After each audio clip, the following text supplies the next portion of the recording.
You're very welcome to the beautiful surrounds of the Eslin community on this fabulous occasion. And an absolutely wonderful evening for the people of Eslin and the surrounding areas. And I just want to particularly welcome the priest from the Spiritan community who's travelling all the way down from Dublin this evening. And on a Friday evening, everybody knows that it's not an easy job to do. So I just want to particularly thank you for making the huge effort to come down this evening. It's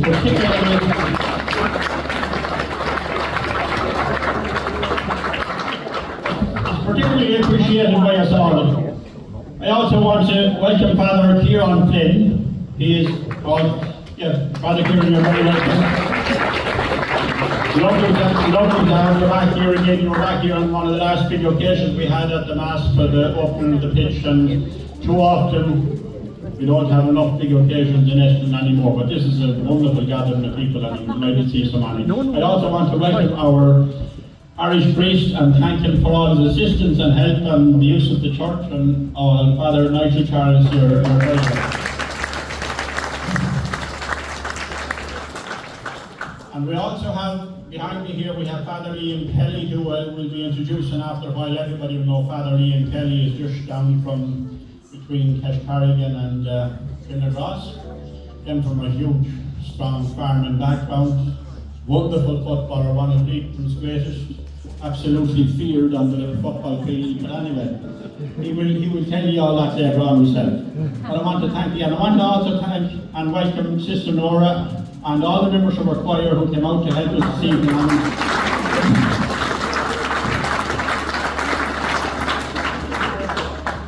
And as well as Sister Nora, I just wanted to thank and welcome Avril Bohan. We didn't have a musician, Robert was away, and Avril came and helped us. Avril, thank you so much. You were absolutely wonderful. I also would just like to welcome the Kilcrann family. James and Mary in particular, brother and sister of Father John's. I want to welcome Paul and Claire, his nephew and niece. I want to welcome the extended Kilcrann family. This is a great occasion.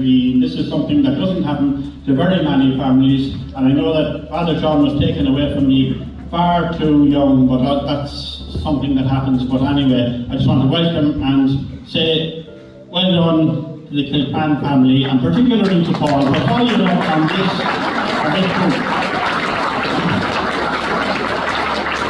I know that this is what Father John would want. I know he had spoken to me several times about the launch of this book and all, and it was so close to the end when he passed away, and that was so sad. When COVID came in, everything was put on a hold, but it's fabulous that he got the energy to go again, and I know he got great help from Harry and Dolores Flynn and from Kieran and Santa Dim. I also want to say well done and thanks to you for the help that you did. Here to listen to me, so the first person who wants to say a couple of words, he said it only 5 minutes, so I want to welcome here Father Noel Moynihan from the Spiritan community, who was a friend of Father John, so he would like to just address the Father Noel. Good evening, everybody. And it's a real pleasure and an honour for me to see so many of John's family and friends gathered here today on this wonderful occasion. John is a great ambassador for the town of Moyle, and more especially the people of Eslin Bridge, or Eslin, we call it Eslin now. Because John was a person who brought what he had learned, what he experienced as a young boy growing up. He brought what he learned, made him was people of Eslin. Very proud of you, very proud indeed.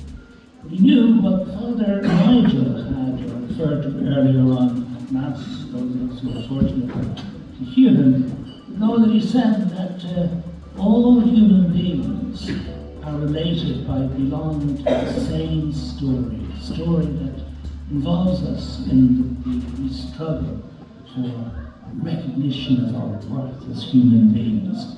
It is true, of course, that God has given us this. When you come from a place like Eslin, Moyle, and in many places similar to Eslin that you might find around the west of Ireland itself, you know that people experience injustice, people people experience the lack of what is necessary to live a decent life. We know ourselves that so many people from around here are prepared because of poverty to leave the place that they love.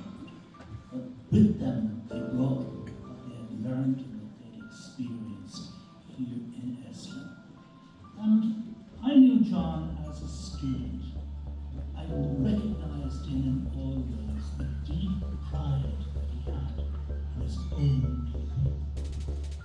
And I wasn't at all surprised that when he went off to work on the missions, that the work that he actually specialized in was the work of raising up poor farmers in a very poor part of Brazil. John was wonderful for organizing all sorts of organizations that promoted better life for the people with whom he worked. Spent time in Rome afterwards working on our Justice and Peace Commission, which was a time that enabled him to formulate the ideas that he got clear in his childhood among people who were your parents and grandparents. And it's not surprising that as he moved on in life, because he felt such a debt of gratitude in this area, that he decided to produce this commemorative work. Commemorates the lives, the travails, the troubles, and the triumphs of the people of this area. John is proud of you, and you are proud of this book. It's yours. Thank you.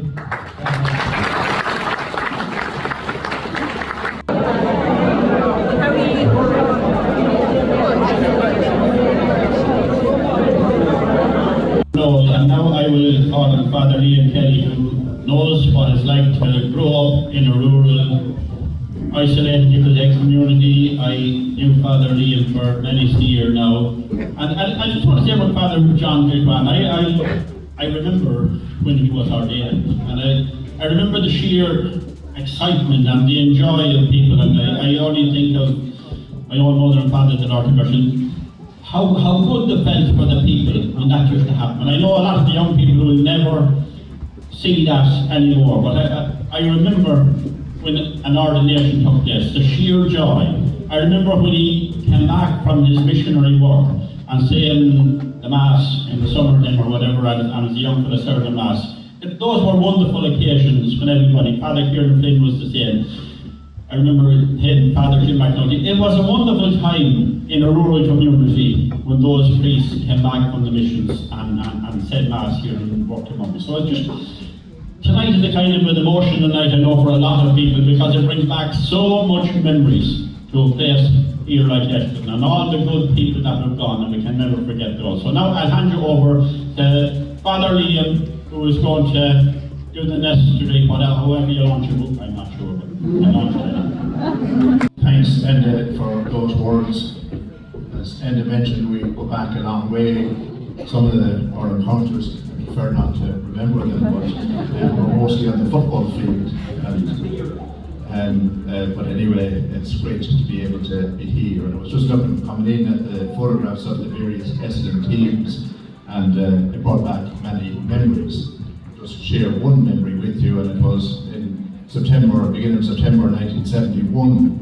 I was playing with Fina at the time. We had no team in Kilcrann, and Eslin beat us in the final the day before I went into the Maynooth for the first time. So it was an important time in my life, but it wasn't the first time we played against Eslin, but I remember certainly Eslin winning and winning well on that day. So we go back a long way, and very happy memories of games and won and lost, and great healthy rivalry between neighbouring parishes.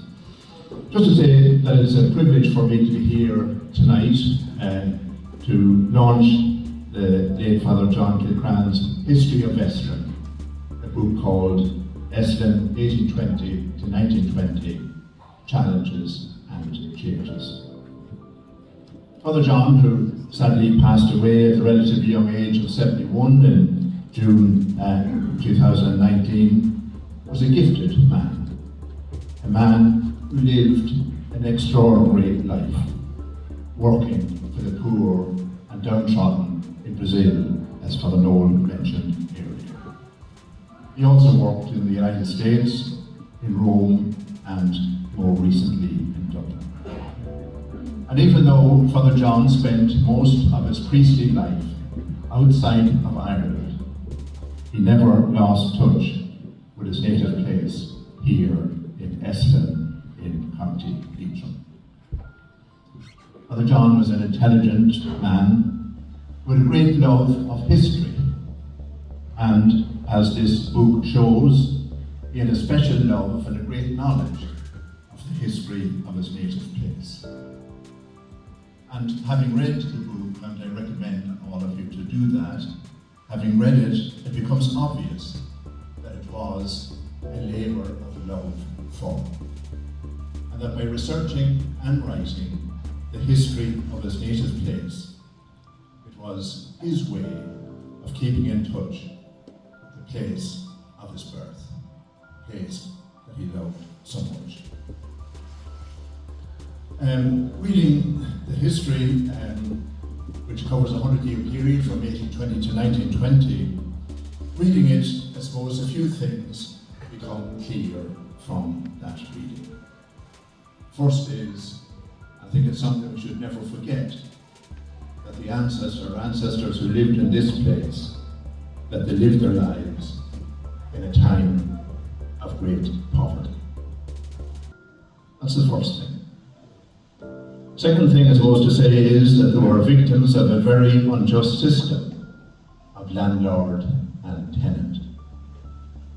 And thirdly, it must be said that this was a disturbed and violent society for much of the period covered in this book. So it was a very different world to the world that you and I are living in. Father John managed to capture that different world very well, very accurately in this book. And when you think, I suppose, of some of the violent times that there were at that time, I suppose, you realise that the reason that there was violence and disturbances, the reason was that desperate people do desperate things. They were on the verge of want for nearly all of their lives, and sometimes hunger drove them to desperate acts. Of this part of the world in the last 150 years happened in this general area of County Leitrim.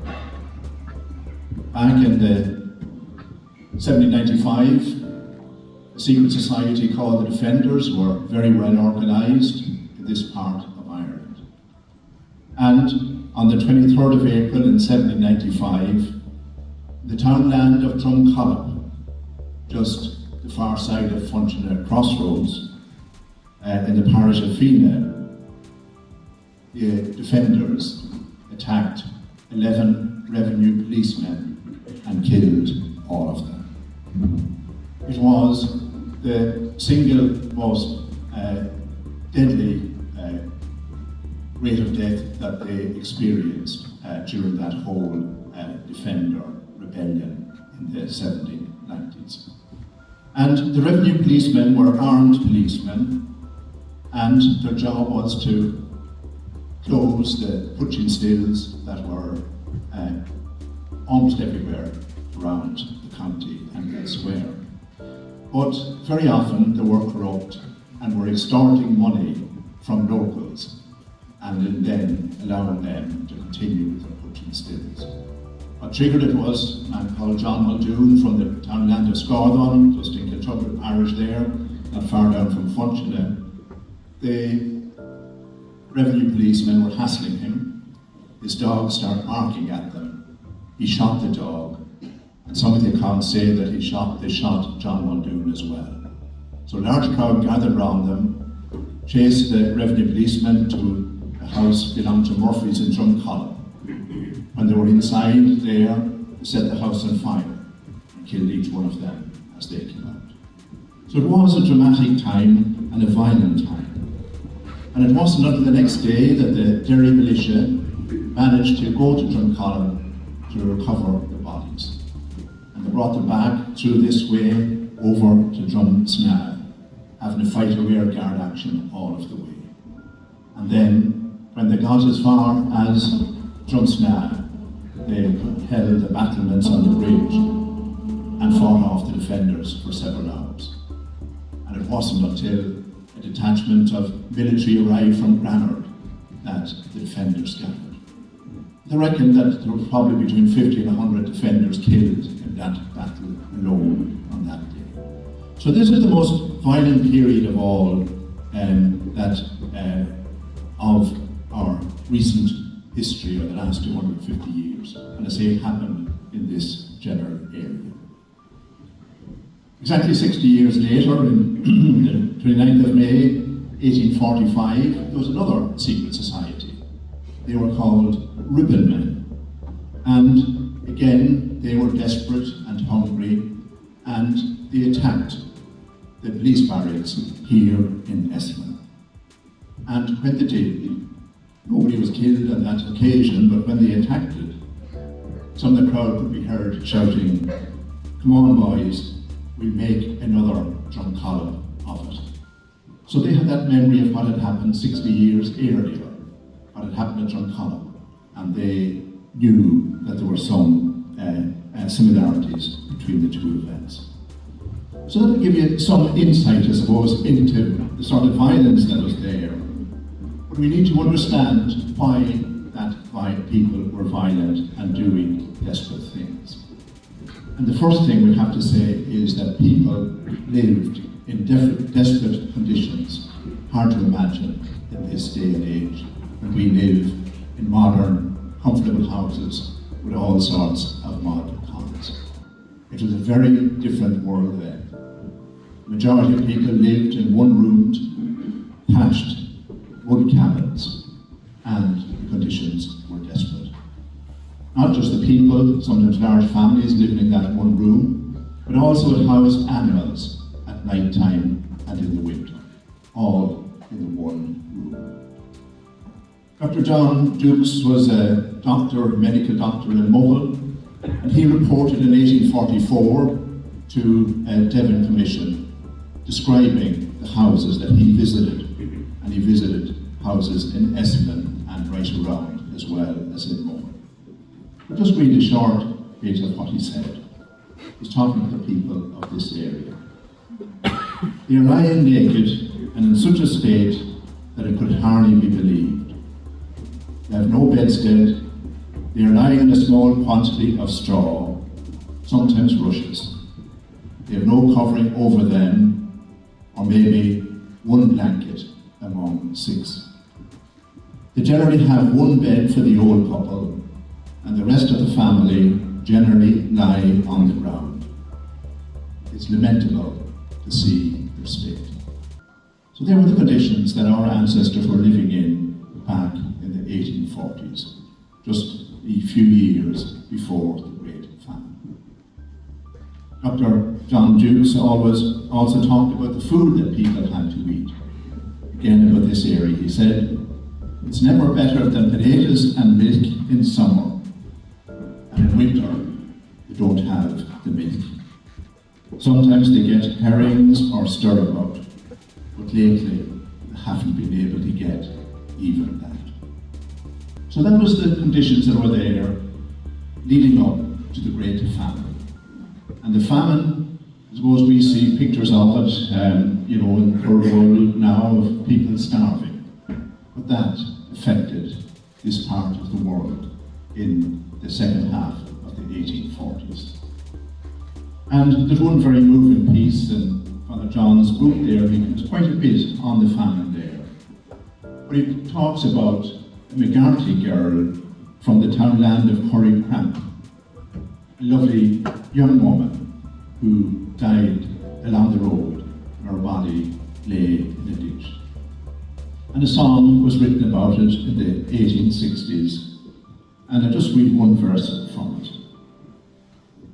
They found her dead by the hawthorn hedge, her wasted form still fair. In silent sorrow her life went out, she died of hunger there.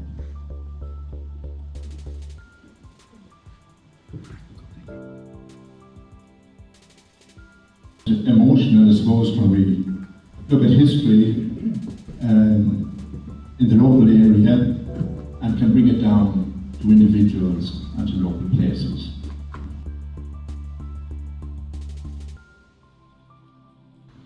Writing this book has made sure that McGarty girl, and indeed others too, who died during the famine, that they'll never be forgotten.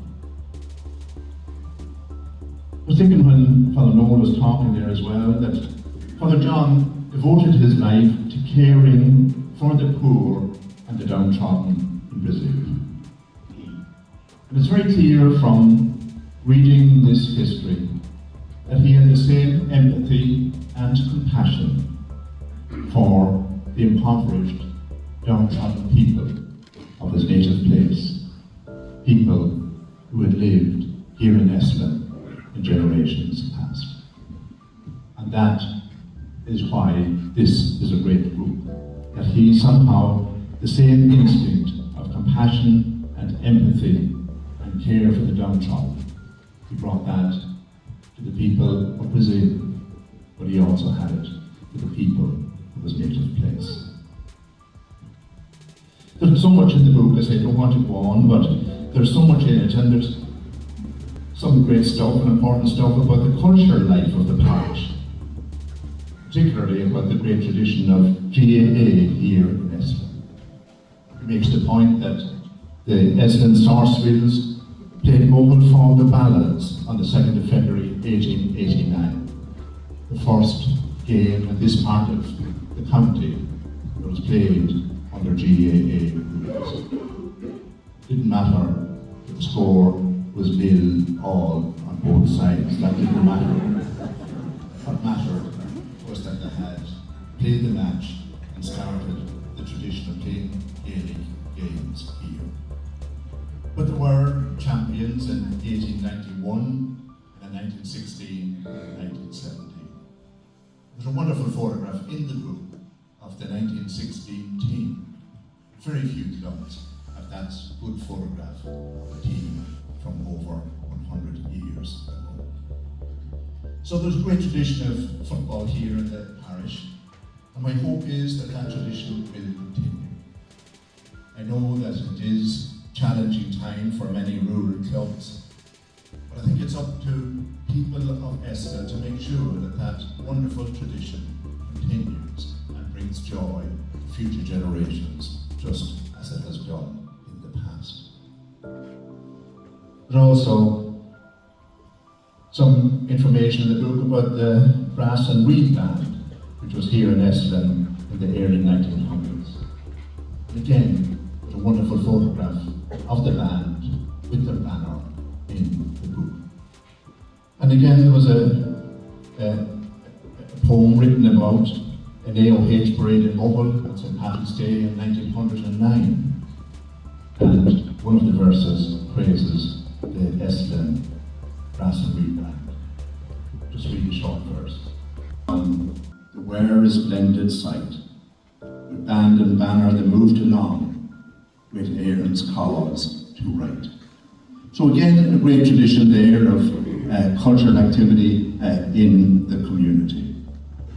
Can I just say that one of the great risks in our modern time is that we are moving into our own private worlds, living our lives behind closed doors and glazed windows.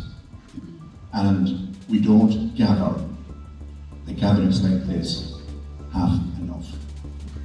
And it's my belief that we would be much happier and that we'd have a richer cultural life if people could come together, even in rural communities, and work together to bring about enjoyment, whether it's drama, or sport, or music, or dance, or whatever it is.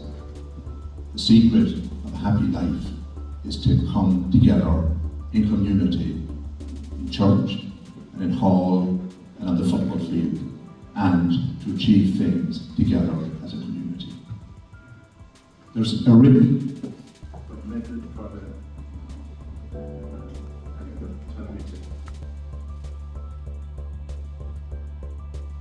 I think that we would go into our private lives, and our mental health suffers greatly when we do that.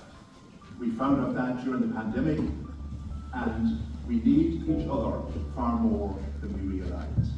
And we can help each other and enrich each other's lives.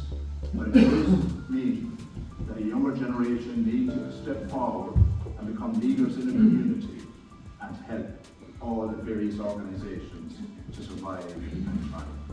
So please God, that will happen here in Eslin, and that will be made forward. So the parish here is indebted very much to Father John Kilcrann for all his work researching and writing this book. Sadly, he didn't live to see it in print. But this book now stands as a memorial to him and to his love of his native place. I just want to compliment all those involved in preparing it for publication. I know that Father John had the book almost ready to roll at printing time, but it still took a lot of work to get it to this stage. And say a special word of thanks to the Dolores and Harry of Flynn, Kira Reynolds for her lovely illustrations, to Father John's nephew Paul, and to all the others involved in it, to the printers and everybody who designed it. They deserve great credit, and you will see that when you get the book. Can I recommend to you that you buy it and that you read it, but also that you won't just buy one for yourselves, but buy one and give it to friends for Christmas as well. It would be a lovely Christmas present for anybody, not just to connect us to Eslin, but anybody that's interested in our history and in our past. So it's now my privilege to officially launch this book and to commend it to all of you.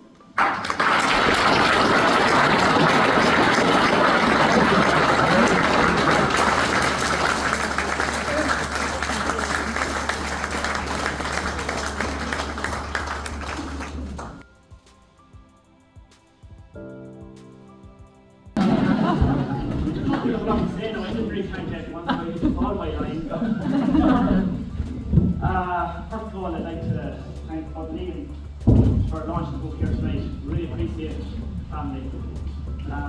Neil brought a lot of books in local history, and I believe he's in the process of writing another local history book, so I wish him the best luck in that. Father Nigel and all the priests and the one coming up from Dublin, Spirit and Order, Father Kilcrann of Flynn. Appreciate the Mass tonight and also the choir as well. A special mention to the people of Eslin who turned out such large numbers here tonight. John will be extremely proud of how it turned out, and I'm sure he's very happy tonight. I'd like to thank the Hall Committee for having that table tonight, and all the help out and the ladies that took the refreshments. Also to Therese and to Jade as well. But there's three other people that were, I suppose, the driving force behind this book after John's passing. Firstly, to Harry and Dolores Flynn.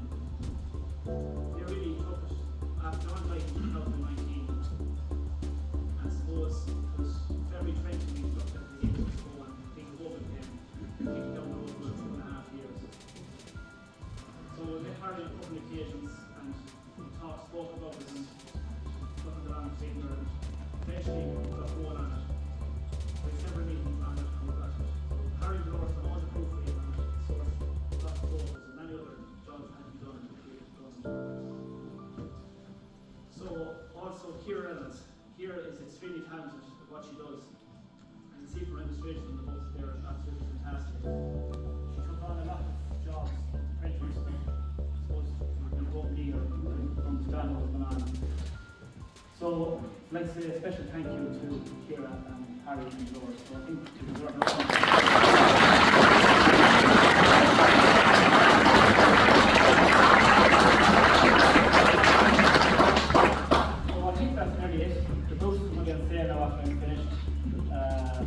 €15.